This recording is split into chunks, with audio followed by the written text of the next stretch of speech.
Praise God. Kayo po ba'y nagagalak ngayong pong umaga? Ngayon po ay napakaganda ng topic, ano? At ito po ay kalooban din ng Diyos. Ipanalangin ang iyong pastor. Yan po ang ating topic. Kung kayo po may Biblia, buksan niyo dito sa 1 Thessalonians chapter 5, verse 25. Hallelujah. 1 Thessalonians chapter 5, verse 25. Tayo po'y tumayo. Yung may kakayahan ng tumayo. Yan. 1 Thessalonians chapter 5, verse 25. Atin pong basahin na sabay-sabay. Ano man version meron tayo. Sabi ni Pablo, 1, 2, 3, begin. Mga kapatid, ipanalangin din ninyo kami.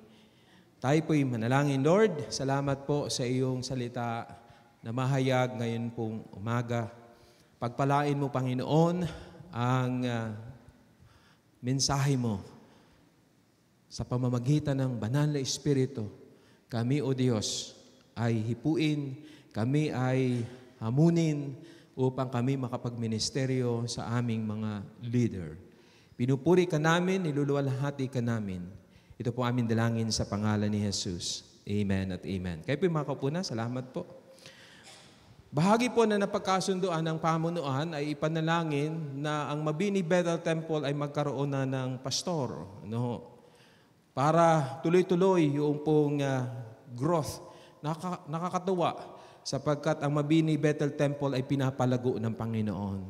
Alam niyo ba kahapon ay mas marami pang kabataan na dumalo doon sa fellowship. Galing ng Mabini Bethel Temple compare sa mga kabataan na dumalo galing po dito. Tama ba, Sister Inket? Pibong? Nasa 15 yata, 15 doon, 13 po dito. Sipin ninyo, no? Ganun po, pinapalago ng Diyos ang Mabini Bethel Temple. Kaya nga lang, ang pangangailangan ng pastor ay hindi katulad ng propesyon sa sekular. Katunayan, kapag magbubukas ang paaralan na ito, ang SKMI, ay marami nagpapaabot na gusto na dito magtatrabaho. At kahit kompleto na ang mga guro, ay meron pa din na mga nag-a-apply. Alam ko po yan kasi nababasa ko po yung pong messages na ipinaparating sa SKMI. Di ba, teacher? No. At karaniwan na kapag kayo ay nag-apply sa kumpanya, ang position ay pinipilahan, ina-applyan. Tama po ba? So, ang tsansa mo ay hindi 100%. Sapagkat sinasala, pwede kang makuha, pwedeng hindi. At nung ipinabot ko po ito sa pamunuan ng pangangailangan ng pastor sa Mabini Bethel Temple, wala akong nakapila. Wala akong nakapila at yung sasabi sa akin, Pastor, para yata ako hinihipo ng Panginoon, gusto ko magpastor sa Mabini. Na kahit na napakaganda ng status sapagkat meron ng upa na tatagal ng 20 months. Isipin nyo, pioneering ay naka-aircon na, split type. Hallelujah. Praise God sa buhay ng mga kalalakihan. At sabi ko sa pamunuan nung kami nag-meeting, alam ninyo, meron pang aircon na ibinibigay, ang pinag-uusapan ay ilalagay ba o hindi? Praise God. At yun, ilalagay na, banda-banda ron, ilalagay pang isang aircon sa may kusina. Aba, ay doon po sa worship hall ay malamig na. Ay sa kusina ay lalong lalamig pa. Sa kabila nito, walang nakapila para gustong magpastor. Bakit? Madali po ba maging pastor? Wala pong pastor na magsasabing madaling magpastor. Kasi ang pagpapastor ay biyaya ng Panginoon. Naalala ko isang parabola ng paligsahan ng pagpapaiyak ng kalabaw. Narinig na po ba ninyo yung parabolang ngayon? Ang paligsahan ay paiyakin ang kalabaw.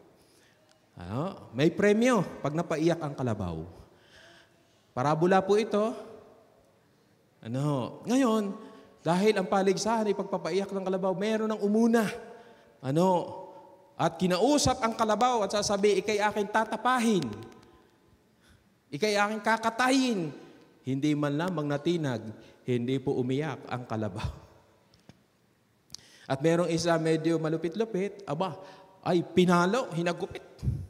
Ang dito po, yung kalabaw, kahit anong gawin, wala namang katinag-tinag, hindi umiyak ang kalabaw.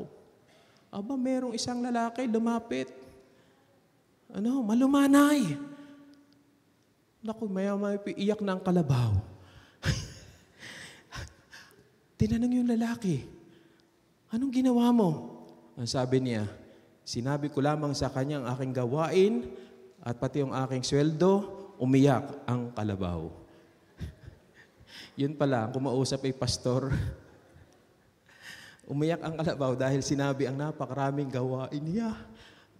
Kasi po, ang pastor po, sa pioneering, siya na rin ang song leader, siya rin ang MC, siya rin ang speaker. Pagka pioneering church. Pagka walang naglinis, siya ang janitor. Pag may i-repair, karpintero. Kapag may problema, counselor. Kapag mayroong kailangang dalawin, social worker. At inaaral na din maging electrician. Talagang maraming trabaho ang pastor. Kaya hindi nakapagtaka, iiyak talaga ang kalabaw. Tapos, sinabi pa ang love gift. Nako, talaga namang iiyak ang kalabaw. Alam ninyo, ito po ay karanasan sa pananampalataya kung ang isang tao mag-iisip magpastor dahil sa sweldo, hindi siya makapagpastor. Alam yan ng mga pastor. Karaniwan, pwede mong sabihin ang sweldo ni engineer, yung range. Karaniwan, pwede mong mahulaan ang range ng sweldo ng seaman. Tama? Habang kami nga ay naroon sa sasakyan, nag-uusap ang mga guro, nasasabi nila ang sweldo ng public school teacher. Ako'y nakikinig. Ang sweldo ngayon ng public school teacher ay ganito, ganyan. Karaniwan yon, masasabi agad ang range ng kanilang sweldo. Tama po ba? Kaya kahit hindi sabihin ang sweldo, talagang i-google ang ang sweldo karaniwan ng isang pulis, ng isang doktor, ng isang seaman, ng isang guro. Pero i-google ninyo ang sweldo ng pastor kung makikita ninyo. Kasi hindi madali ang maging pastor. Sabi ni Pastor Regan, kilala niyo si Pastor Regan? Siya po ay teacher. Sa kabila na siya po ay nakikibaka sa sakit na kanser. Pero siya po ay patuloy na committed na nagpapagamit sa Panginoon. Sabi ng kanyang tatay, worship ka ng worship, ikaw pa ang merong kanser. Tingnan mo ako, San Miguel Laang, wala akong sakit. Sabi ni Pastor Regan, hirap ng philosophical yun. Philosophical question. Alam niyo kung bakit? Sapagkat ang sinasabi ng kanyang tatay, bakit ikay nariyan sa ginagawa mo, yan ang nangyayari sa iyo, samantalang ako, ganito ang ginagawa, wala akong sakit. How will you answer that question? Dahil hindi madali ang magpastor. Karaniwan, sa karanasan, tinatawag tayo na kahit madaling araw, mga midnight yon, mayroong problema, pinuntahan naming mag-asawa ni Sister Ruth. Minsan din isang umaga, alas 4, isang problemadong kabataan, nasa teres, alas 4 ng madaling araw, ay nagpapatanggapan sa Panginoon kasi hindi siya makakatulog, siya po ay na-depress. Pinuntahan kami sa bahay. Meron din problemado, pinuntahan namin malayo.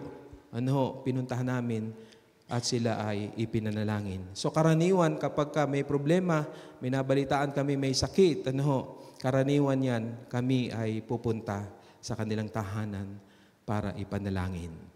Pero bibihira, ito po ang karaniwan, bibihira na merong pupunta sa amin, sa aming tahanan, at sasabihin, Pastor, nais kami kayong dalawin, gusto namin kayo panalangin dahil 3 linggo na ho kayong hindi nasimba.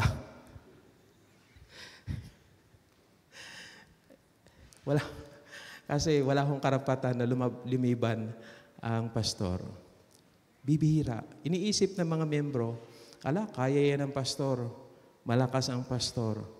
No, wala pong super pastor. Lahat tayo ay nananangan sa biyaya ng Diyos. Karaniwan mang membro, pastor man o kahit sinong manggagawa, lahat, pakinggan nyo, nangangailangan ng biyaya ng Diyos.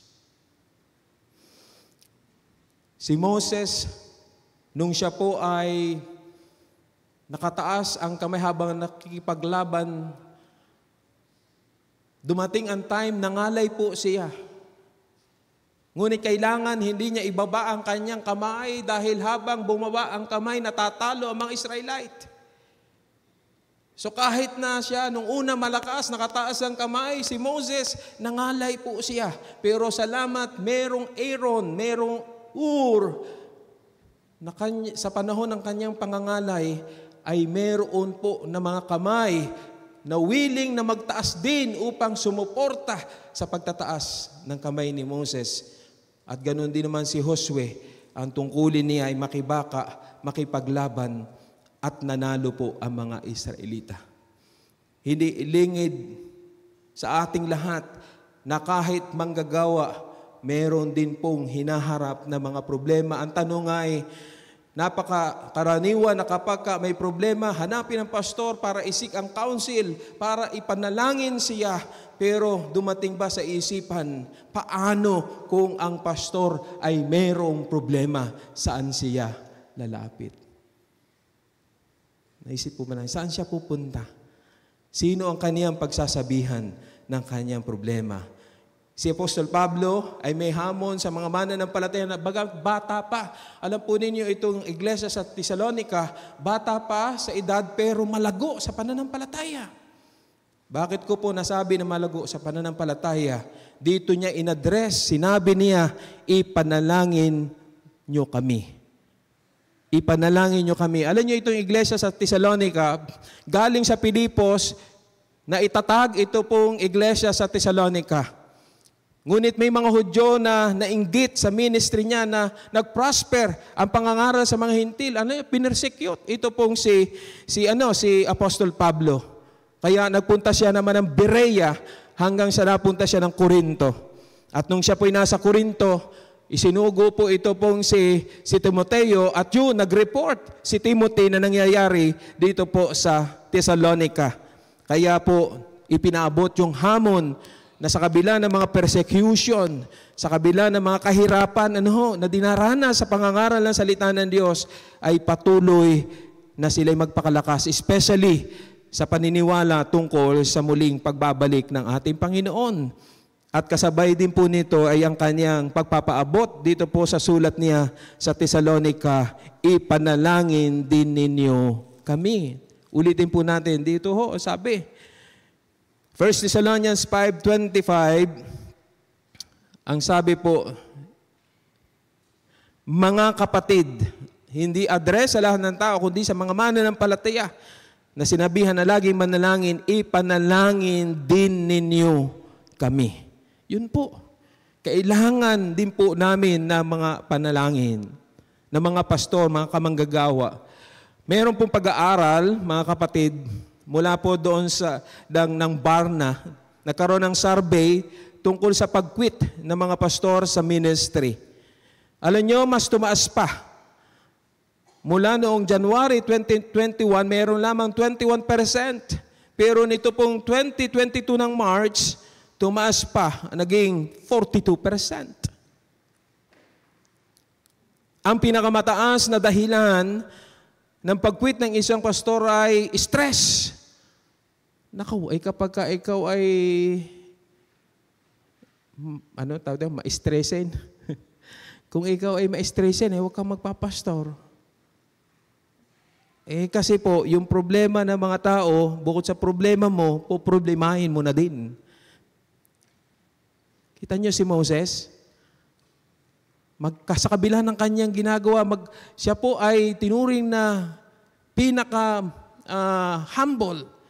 No, nung panahon po niya, kahit maganda na ang kanyang ginagawa, isipin nyo, yung isang magreklamo ay talagang nakaka-stress na. Yung isa lamang ay kapag nagsabay-sabay, 100,000, 200,000. Buti kung 100,000 lamang, 200,000 nagreklamo. Tungkol sa wala kaming makain na karne, lagi na lamang mana. Alay, na-stress siya. Anong sabi ni Moses? Saan ka kukuha ng karne sa garing kadaming tao? Gusto ko nang mamatay. Sipin po ninyo. Ganon din si Elijah, napakatapang ni Elijah. Doon sa bundok ng Carmelo, talagang nagkaroon ng paligsahan ng pagpababa ng apoy para tupukin ang handog. Pero pagkatapos noon, hinabol siya ni Jezebel at naawa sa sarili na siya na lang daw ang natitira. Siya ay pagod, siya ay gutom. Ano sabi niya ni Elias? Gusto ko nang mamatay. Kahit mga lingkod ng Diyos ito na sikat dito po sa Biblia, dumarating din yung stress sa kanila mga paglilingkod. Pinakamataas na dahilan, sabi doon sa pag-aaral ay stress, no?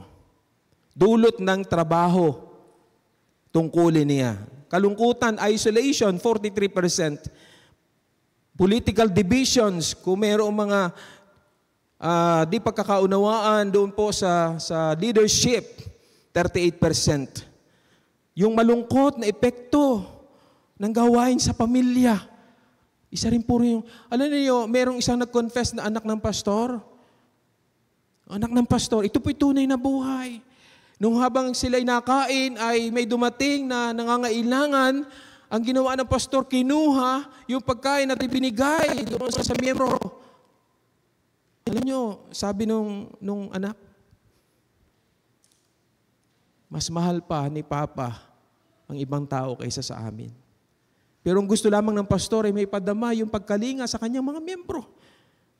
At isinacrifice na hindi maunawaan ng bata na bakit yung pagkain na namin ibinigay pa sa iba.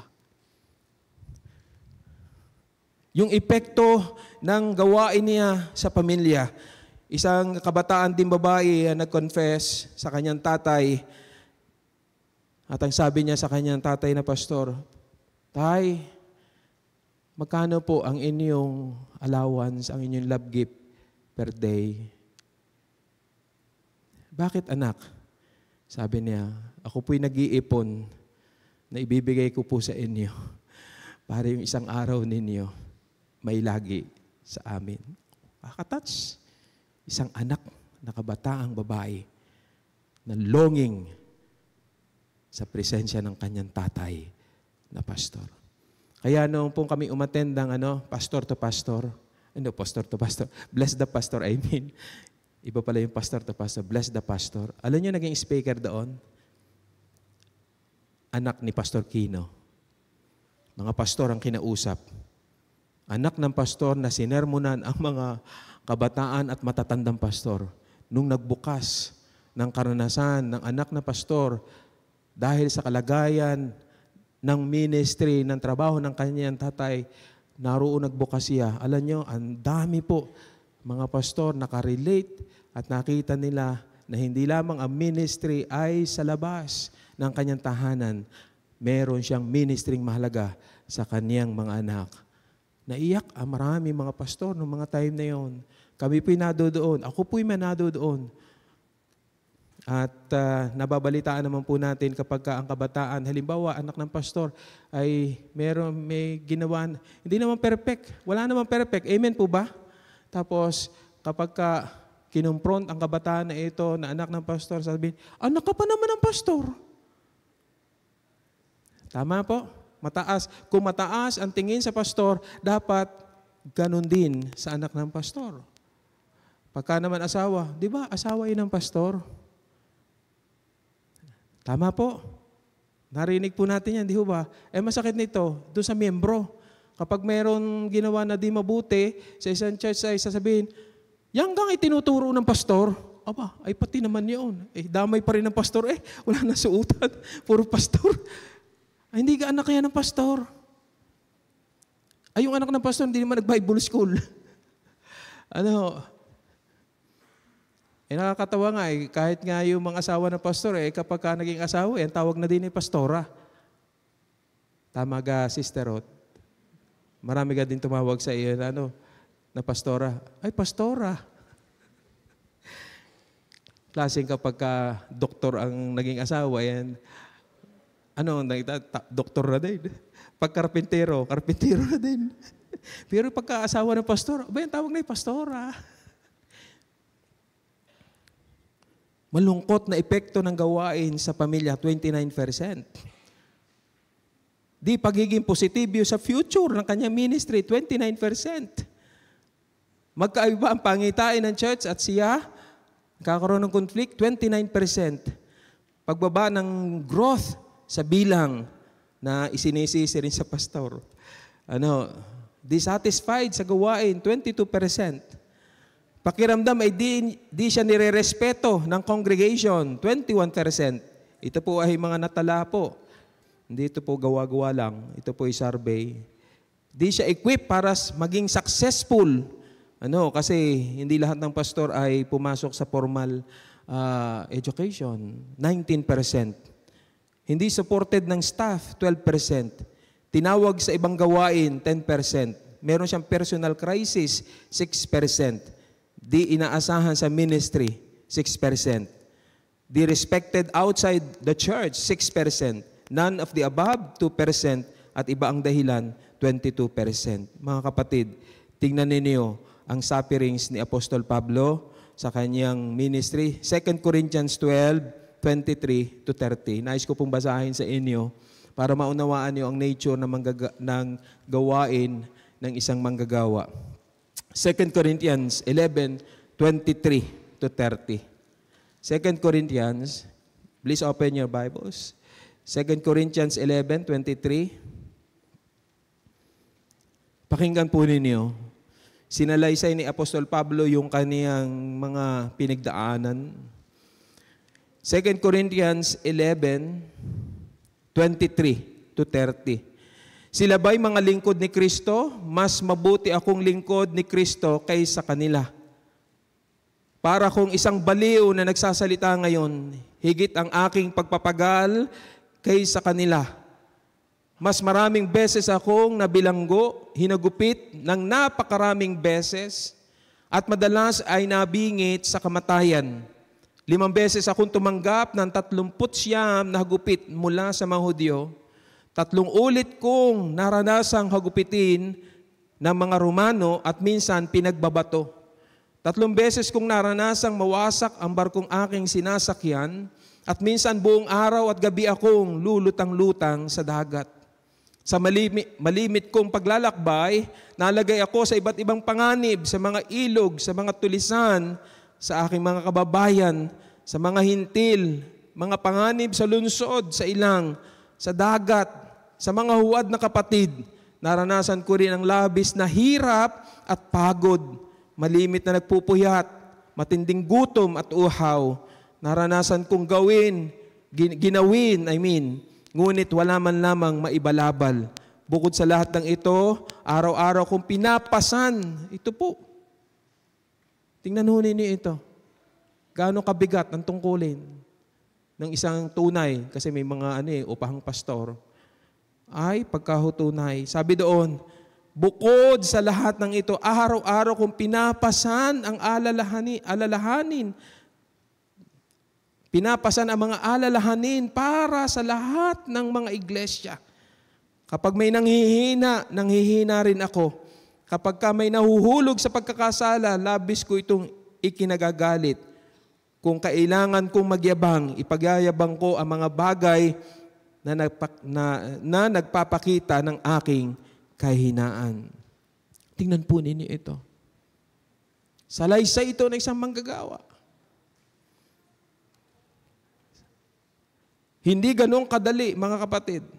Kaya naman, tama lamang na sabihin ni Apostol Pablo, mga kapatid, ipanalangin ninyo kami. Nais ng pastor na ang mga mananampalataya na pinapangunahin magtagumpay, pero gusto ko pong sabihin, ito nawa din ang inyong nais sa inyong puso, na kayo rin ay nagnanais ng aming pastor ay magtagumpay. Nagkakaisa po sa pangitain na hindi lamang congregation ang magpatuloy sa Panginoon hanggang sa makita ng mukhaan, ganun din ang mga manggagawa ng Panginoon. Amen po ba doon? Hallelujah! Kaya unang challenge sa atin, sabi doon, inaasahan sa malagong Kristiyano.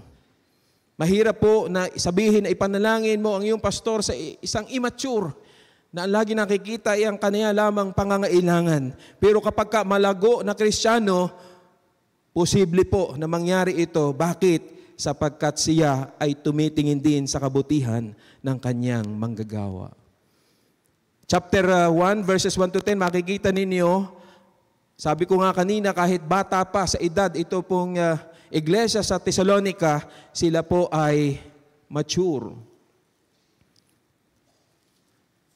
Sabi po sa unang Thessalonica, chapter 1, verse 2, tingnan po ninyo, ano pong katangian meron sila. Sabi doon, 2 and 3, sumainyo nawa ang kagandahang loob at kapayapaang mula sa ating Diyos, Ama at Panginoong Hesukristo. Mga kapatid, tama lamang na kami laging magpasalamat sa Diyos dahil sa inyo sapagkat patuloy na lumalago ang inyong pananampalataya kay Kristo at lalong nagiging maalab ang inyong pagmamahalan sa isa't isa. Lumalago sa pananampalataya at may bunga ang kanilang pananampalataya.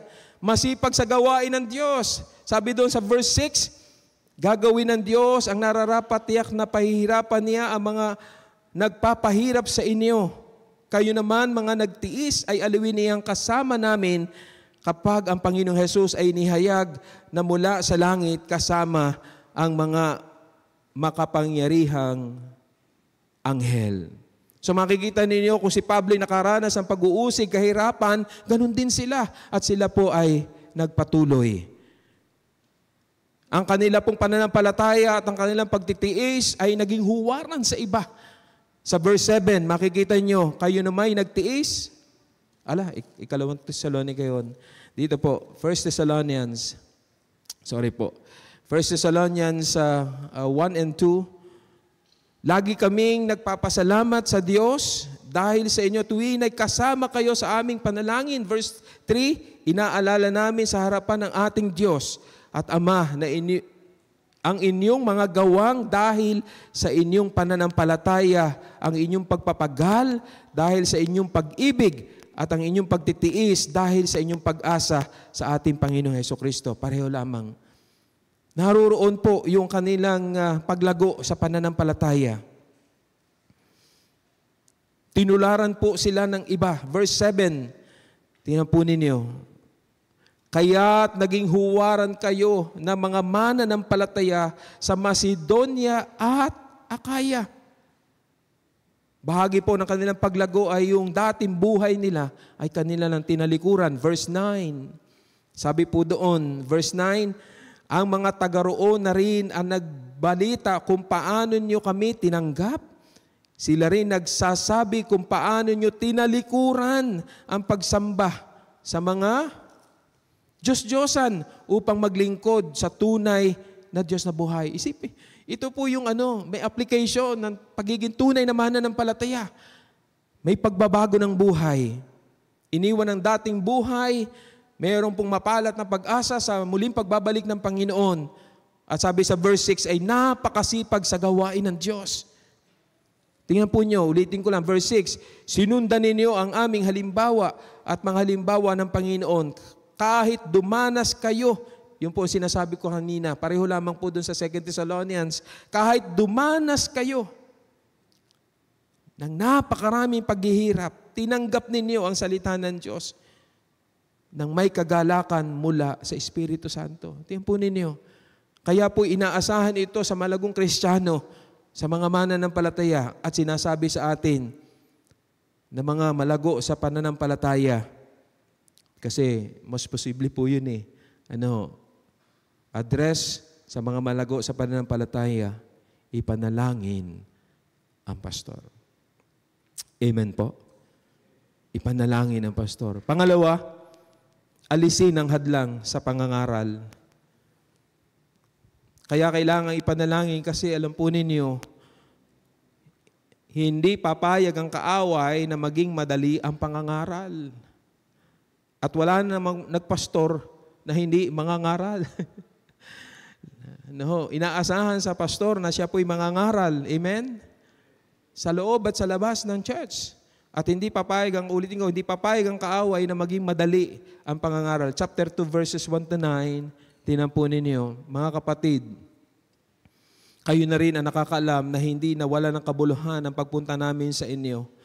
Alam ninyong hinama kami at nilipusta sa Pilipos. Ngunit sa kabila ng maraming hadlang, tingnan nyo, binanggit to, sa kabila ng maraming hadlang, binigyan kami ng Diyos ng lakas ng loob na ipahayag sa inyo ang magandang balita.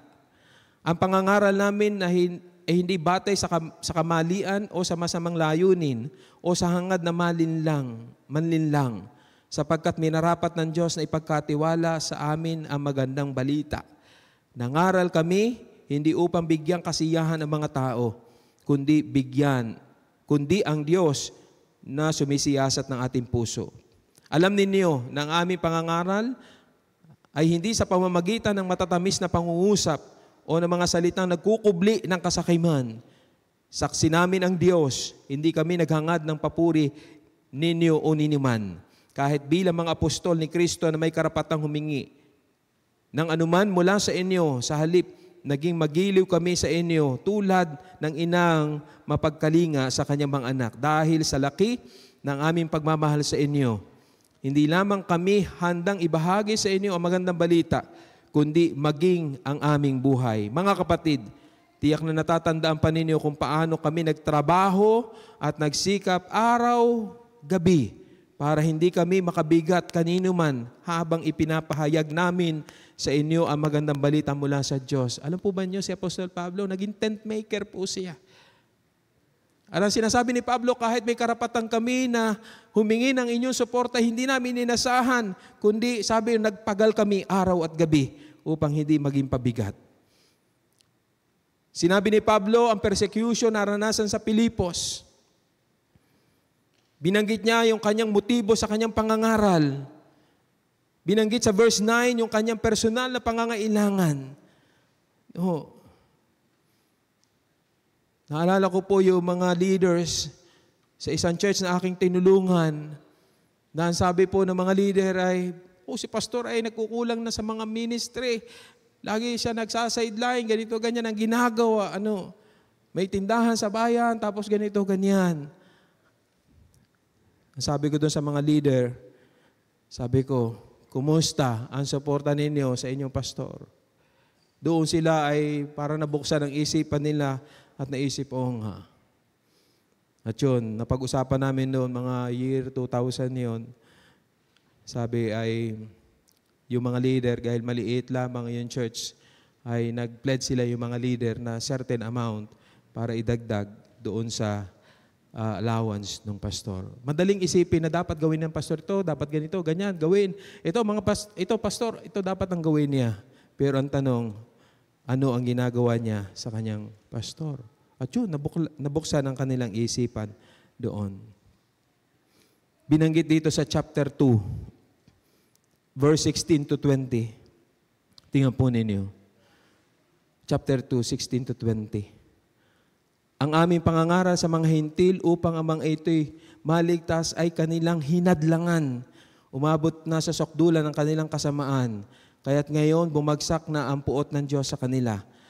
At ngayon mga kapatid, nang kami sandaling napahiwalay sa inyo, hindi sa alaala kundi sa paningin, labis kami ng ulila. Kaya't sabik na kaming makita kayong muli at nais naming makabalik dyan. Ako mismo si Pablo ay makilang ulit na nagbalak dumalaw sa inyo, ngunit lagi kaming hinahadlangan ni Satanas. Ayan ho. Sabi doon, 19, hindi ba't kayo ang aming pag-asa, kaligayahan, ang koronang maipagmamalaki namin sa harap ng Panginoong Jesus, pagparito niya? Oo, kayo ang aming karangalan at kaligayahan. Lagi kaming hinahadlangan ni Satanas. Kasi ang gawain ni Satanas ay hadlangan ang kalooban ng Diyos. At kung merong titirahin, merong tatargetin, uunahin niya yung leader, yung manggagawa. So kung kailangan ng prayer ang member, makikita nyo sa pagsasaad sa sulat ni Pablo, yung pangangailangan na ipanalangin ng pastor. Divine covering and protection. Binanggit sa 2 Thessalonians chapter 3 verses 1 to 3. Yan. Ngayon mabubuklat. 2 Thessalonians 3, 1 to 3. Tingnan nyo, yung divine covering kailangan sa pastor. Chapter 3, verses 1 to 3. Mga kapatid, bilang pagtatapos, ipanalangin ninyo kami. Ayan ho, very clear. Mga kapatid, bilang pagtatapos, ipanalangin ninyo kami upang ang salita ng Panginoon mabilis na lumaganap at parangalan ng lahat ng tulad ng ginawa ninyo. Idalangin din ninyo kaming maligtas kami. Saan? Sa mga taong mapaminsala at masasama, sapagkat hindi lahat ay may pananampalataya sa Diyos. Ngunit tapat ang Panginoon, siya ang magpapatatag at mag-iingat sa inyo laban sa masama. Ayan o. Kailangan ng divine covering and protection. Binanggit din dito sa Ephesians chapter 6 verse 10, yung pangangailangan ng pananalangin, 6. Bilang pagwawakas, magpakatibay kayo sa kalakasang galing sa Panginoon at sa kanyang dakilang kapangyarihan. Ito po ay binanggit dito yung pong buong baluti na dapat isuot ng isang mananampalataya. Pero in-express din po dito yung request na pananalangin. Ang sabi dito, 18 and 19, manalangin kayo sa lahat ng pagkakataon, humiling at sumamo sa patnubay ng Espiritu.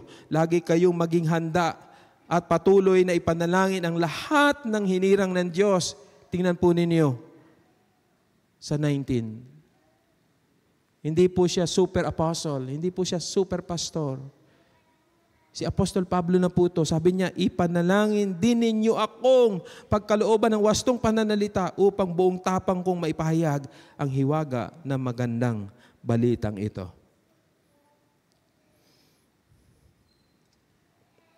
Last but not the least, inaasahan sa mga lagong Kristiyano, panalangin para alisin ang hadlang sa pangangaral. Sabi sa verse sa pangatlo, karapat dapat sila ng pag-ibig at paggalang. Chapter 5 verses 12 to 25 binanggit kanina 1 Thessalonians. Sabi doon sa verse 12. Mga kapatid, ipinapausap namin na igalang ninyo ang mga nagpapakahirap sa pamamahala at pagtuturo sa inyo alang-alang sa Panginoon. Pag-ukulan niyo sila ng lubos na paggalang at pag-ibig dahil sa kanilang gawain, makitungo kayo sa isa't isa na may kapayapaan. Mga kapatid, ipinapakiusap din namin sa inyo na pagsabihan ang mga tamad, pasiglahin ang mga mahihinang loob, kalingain ang mga mahihina, maging matyaga kayo sa kanilang lahat. Huwag ninyong paghigantihan ang gumagawa sa inyo ng masama. Sa halip, magpatuloy kayo sa paggawa ng mabuti sa isa't isa at sa lahat. Magalak kayong lagi, palagi kayong manalangin. Praise God. Ang tanging pagsuway lamang na may dahilan ay kung ang ipinapagawa ay hindi kalooban ng Diyos. Pareho lamang yung sinabi po ni Apostol Pedro kasama si Juan nang inuutusan sila na huwag nang ipangaral ang salita ng Diyos galing sa unbeliever. Pero ang sabi ni Pedro, we will obey God rather than men. At kahit si Apostol Pablo nagsabi na kung iba ng mabuting balita ang ipinapangaral, huwag siyang pakinggan. Pero may karapatan at mayroon siyang authority na sabihin sa mga tao, follow me. Hindi pagyayabang yon. Kapag ka doon lang natapos, follow me, nagyayabang siya. Pero may karugtong po yun, follow me as I follow Christ. Ang kaniya pong lakas ng loob na sabihin na siya'y tularan ay dahil ang kanyang goal sa buhay ay ang tinutularan ay ang ating Panginoon. Amen po. At kung mga lingkod na ito ay tumutulad sa Panginoon at ginagawa ang kalooban ng Diyos, ang sabi ni Apostol Pablo, karapat-dapat sila ng pag-ibig at paggalang. Ulitin po, karapat-dapat sila ng pag-ibig at paggalang at pagmamahal.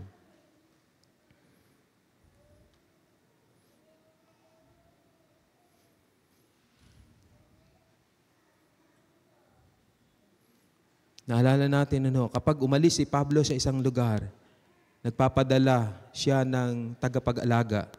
Tulad sa Epeso, nung umalis, pinadala si Pastor Timothy. Nung nangaral sa Creta, iniwan para ayusin ang iglesia sa Creta, iniwan si Pastor Tito. Pastor Tito, Pastor Timothy, pakinggan po ninyo ito. Mahirap po ang church na walang pastor. Hello, mga kapatid. At hindi madali na maghanap ng pastor kasi ang pastor, sabi po ng Ephesians, ibinigay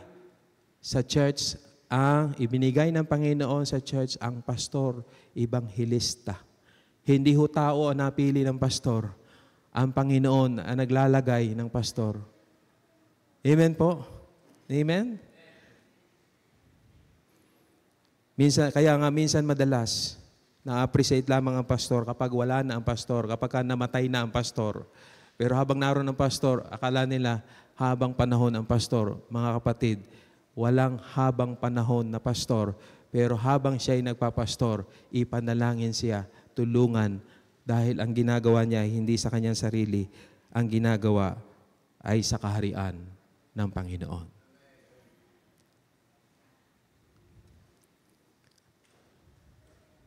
Ibinigay sila ng Panginoon. Sabi doon, Ephesians chapter 4, verse 11, kung ibinigay ng Panginoon sa iglesia, regalo ng Panginoon sa iglesia. So tama, yung pong sabi sa chapter 5, karapat dapat sila ng pag-ibig, karapat dapat sila ng paggalang, kasi hindi galing sa iyong pastor, galing sa Panginoon. Amen po. Hallelujah. Kaya nga, sa panalangin ay meron po tayong opportunity na maglingkuran sa isa't isa. Kasi po, walang pastor na magsasabing hindi niya kailangan ng panalangin. So, kailangan ng pastor ang paglilingkod ng kaniyang mga nasasakupan o ng mga ibang mananampalataya na siya'y paglingkuran sa pamamagitan ng panalangin. At gayon din naman siya, na hindi naman nakapagtataka na lagi siya talagang mananalangin doon sa kaniyang pinangungunahan. Siya nananalangin para sa kanyang pinangunahan, gayon din ang pinangunahan para manalangin sa kanya, mga kapatid. Kapag ganito ang mangyayari, ang iglesia ay lalakas at ang kalooban ng Panginoon ay magaganap dahil nabubuhos, nararanasan ang bunga ng kalakasang hatid ng pananalangin sa isa't isa. Oh, glory to God! Kaya hindi man ho ini-expect na kayo'y pupunta sa amin sa bahay. Pastor, nalaman ho na yun. Kailan ka kayo umabsent? Maliban kung may higpit na karamdaman.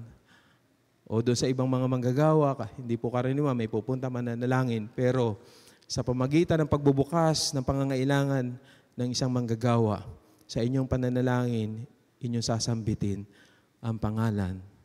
Kahit pastor dito, kahit pastor sa ibang pastor, basta pastor, mga manggagawa, at necessarily dito lang, maraming mga manggagawa, mayroong mga pinagdaraanan. Hindi natin alam, mga silent battles nila, yung kanilang mga discouragements, hindi natin alam. Pero ang Diyos ay nakakaalam. Salamat, mayroong mga mananampalataya na may pasanin. Lord, abutin mo si pastor ganon. Lord, abutin mo si pastora ganyan. Lord, abutin mo si pastora, nabalitaan namin. Lord, tulungan mo po siya. At sa iyong pananalangin sa mga manggagawa ng Panginoon, ikaw din ay pinalalakas at binibigyan ng kagalakan sapagkat napakasarap magministeryo sa pananalangin para sa mga manggagawa. Panalangin natin ang ating bishop. Panalangin natin ang mga namumuno sa atin. Ipanalangin natin sila. Mabigat ang hamon ko po sa atin. Mabigat at di madali ang tungkuling nakaatang sa balikat ng pastor. Hindi po madali. Atin po silang ipanalangin upang magtagumpay sa biyaya ng ating Panginoon. Kailangan nila ang kalakasan, ang proteksyon, ang patnubay, ang pag-iingat ng Panginoon. Sa ating pananalangin, pinagpapala sila ng ating dakilang Diyos. Oh, glory to God. Sa palagay ninyo, kalooban ba ito ng Panginoon? Yes. Kalooban ito ng Panginoon. No, kasi gusto ng Panginoon, hindi lamang mga miyembro ang pinapalakas. Hindi lamang miyembro ang pinagpapala. Gusto rin ng Panginoon kahit yung mga leader ng kanyang iglesia. Kasi po, hindi madali ang kanilang pinagdaraanan. Tayo po tumayo. Hallelujah.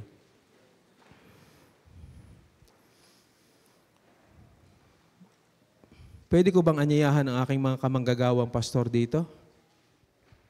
Ninong Pastor Nestor, Pastor James? They are representing all pastors, lahat ng mga manggagawa. Sa PAG, non-PAG. Bilang application po nito, mga kapatid. Dito po tayo. Bilang application nitong ating pinag-aralan, alam nyo, ang salita ng Diyos, it is not only to inform us. The purpose of His Word is not only to inform us, but to transform us. Hindi lamang tayo po ay inform na kailangan ng panalangin ng pastor. Kundi sa oras na ito, madama natin, hindi pala madali ang gawain ng isang manggagawa. Tumataas ang bilang ng mga nag-quit. Ayaw nating mabalita, nag-quit na sito, nag-quit na gayon, ayaw natin yon. Gusto ng Panginoon, tayo ay maging bahagi ng kanilang kalakasan ng pagtatagumpay. Amen po ba mga kapatid? Habang aawitin natin, yung inawit kanina, yung worship song, kanina yung mabagal awit. We are here. Tulad ni Apostol Pablo, sinasabi namin sa inyo, ipanalangin nyo. Hindi sinabi ni Pablo, panalangin mo ako ipanalangin mo kami. Mga manggagawa ng Diyos. And this is my challenge sa ating lahat. Kasama mga pastor, kamanggagawa ko. Hindi kami super pastor. We need your prayers. Tulad ni Moses, nakataas ang kanyang kamay. Dumarating ang time ng nangangalay. Pero we need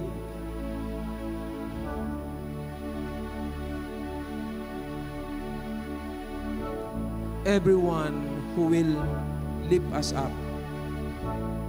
Magtataas din sa amin sa presensya ng Diyos. Hallelujah. Hallelujah. Purihin ka, O Diyos.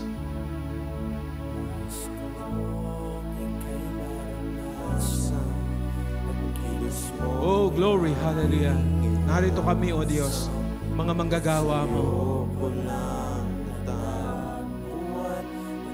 Hallelujah. Nais namin kayong maranasan, O Diyos, sa magitan ng panalangin ng iyong mga lingkod, ng iyong mga anak. Kayo ang aming kalakasan. At kailanman sa mako'y hinaalay, walang kitang pupurihin, walang hanggang sasambahin. Buong laman ng puso ko, ito ang mamalagi sa iyo. Walang hanggang kitang pupurihin, walang hanggang sasambahin. sasambahin.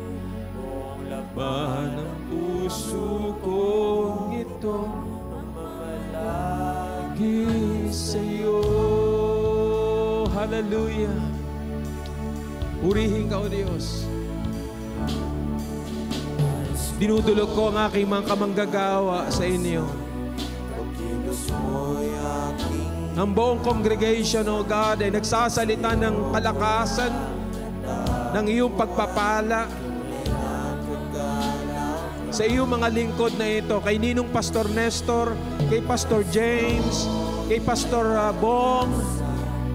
Lord, i-bless mo ang aking mga kapastor na ito, ang aking kamanggagawa na ito, Diyos.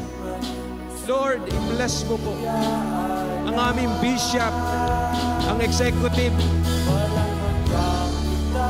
Pastor Henry, Pastor Ruel, mga kamanggagawang pastor sa PAG, mga kamanggagawang pastor sa God Bless Mabini. Lord, sa PGM, i-bless mo po, Panginoon.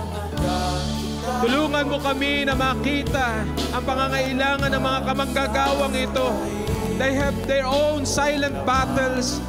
May mga discouragement maaari. Pero ikaw ang kanilang kalakasan. Ikaw ang kanilang kalakasan, O Diyos. Opo, mabigat ang tungkulin, pero sapat ang iyong biyaya. Sapat ang iyong biyaya na kung kami magdalanginan sa isa't isa, magpapatuloy kaming lahat na lakaran ng iyong pagkatawag. Lakaran ng iyong pagkatawag sa amin. I-bless mo ang mga pastor. I-bless mo ang mga pastor. I-bless mo ang mga pastor. I-bless mo ang mga pastor. Hallelujah. Glory to God. Ito ang kalooban mo, Diyos. Praise the Lord. Praise the Lord. Hallelujah. Ilayo sa anumang gawa ng kasamaan. Palakasin ang katawan. Bigyan ng mabuting kalusugan upang makapagministeryo ayon sa iyong nais. Bless. I-bless mo, Lord. In the name of Jesus. In the name of the Lord. Sa'yo, walang hanggang kitang pupurihin, walang hanggang sasambahin. Kung ito sa'yo.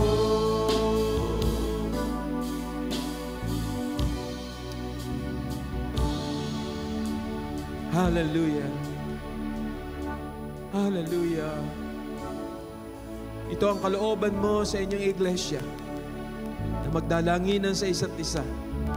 At di namin isipin na malakas ang pastor, kaya ng pastor, kundi ang amin pong gagawin. Dahil lahat ay nananangan sa biyaya mo, O Diyos.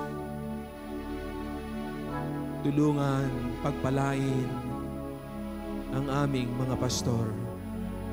I-bless mo ang mga pastor upang magampanan ayon sa iyong kalooban ang tungkuling iniatang at inaasahan mo sa iyong mga lingkod. Nang sinabi mo sa iyong mga salita na kung sila'y palakasin, bigyan ng karunungan, ay magiging malaking kapakinabangan sa mga mananampalataya. At kung sila'y mahapis, hindi makabubuti sa iyong mga lingkod. Maraming salamat. And this is your will. Ito ang iyong kalooban. Palakasin, pagpalain, samahan, tulungan ang mga pastor. At hindi lamang ang mga pastor, kundi ang kanilang buong sambahayan.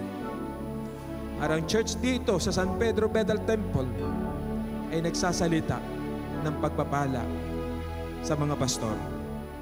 Purihin ang iyong pangalan. Salamat sa tagumpay. Salamat sa biyaya. Opo, hindi madali ang gawain ng pastor. Pero masasabi din namin ang sinabi ni Apostol Pablo, magagawa namin ang lahat ng bagay sa pamamagitan ni Kristong nagpapalakas sa amin. Hallelujah! Tutulungan mo kami sa panalangin ng iyong mga lingkod. Bibigyan mo kami ng kalakasan. Salamat po sa patang iyong biyaya sa mga pastor. Purihin ka. In Jesus' name. Amen at amen. You know,